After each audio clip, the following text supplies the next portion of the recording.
kita ikut Arab Saudi? Boleh. Arab Saudi raya hari Khamis, hari Jumaat. Kita nak raya Jumaat, tamu raya satu. Boleh. Bahkan boleh belaka nak ikut Arab Saudi. Apa syarat dia? Kita pergi duduk di Arab Saudi.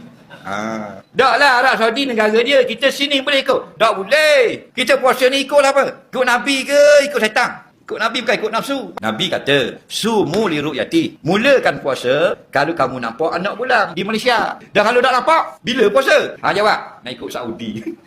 Contoh hari ni tengok anak bulan, kalau nampak esok puasa. Kalau tak nampak, bila puasa? Lusa puasa, siapa suruh? Esok puasa kalau nampak tu Nabi suruh. Sumu li ru'yati. Dan kalau tak nampak, lusa baru puasa. Siapa suruh lusa? Nabi kau suruh. Fa in humma alaikum fa admilu iddata Sya'ban salasin. Kalau tengok petang ni tak nampak, kerana kelabu, kerana mendung, awak tebak, hujan lebat, sakok abu, maka jadikan bulan Sya'ban 30. Maknanya lusa puasa. Nabi kau suruh. Tiba-tiba bila sembahyang, bila nak raya, bila nak puasa, nak ikut Saudi, tak boleh ikut Nabi. Lah bala. Agama bukan ikut Saudi, ikut Nabi. Bila Quraib radhiyallahu anhu, Quraib ibn Muslim, sahabat Nabi, bekas maula, sahabat Nabi. Dia pergi di Syria daripada Madinah. Masa tu pemerintahan di Madinah. Muawiyah jadi khalifah, duduk di Syria. Dalam hadis tak sebut Syria. Dia pergi di Syria. Nama dia Quraib radhiyallahu anhu. Dia pergi tu hujung daripada bulan Ramadan baru balik ke Madinah. Bila dengar balik ke Madinah Quraib daripada Syria, Ibnu Abbas radhiyallahu an berlari mari hunggap. Dia kata, "Hai Quraib, mu tengok anak ulang baru ni puasa hari benda di Syria." Katanya Quraib radhiyallahu anhu, "Ra'ainal hilal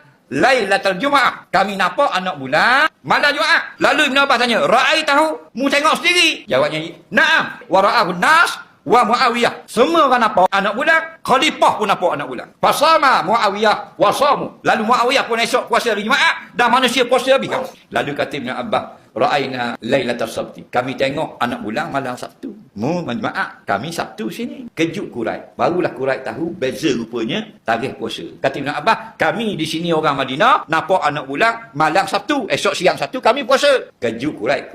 Quraib jadi macam set ni. Dia nak tak puas hati. Dia pun tanya, "Ala taktafi bi ru'yati Muawiyah wa siyamihi?" Dah warna gitu mu puasa hari Sabtu. Tidak cukupkah dengan melihatnya anak bulan oleh Muawiyah pada malam Jumaat? Dan tak cukup ke dengan dalil Muawiyah start puasa hari Jumaat, baru mu puasa hari Sabtu? Kata Ibn Abbas, "La, hadza ma amarana Rasulullah SAW." Inilah cara yang diajarkan kami oleh Nabi Muhammad SAW. Negeri yang nampak anak bulan, puasa dulu. Negeri yang tak nampak lagi, puasa kediam. Mari kita tahun 2026 nak puasa sama. Korok kering semua. Budak ngaji hadis ke mana?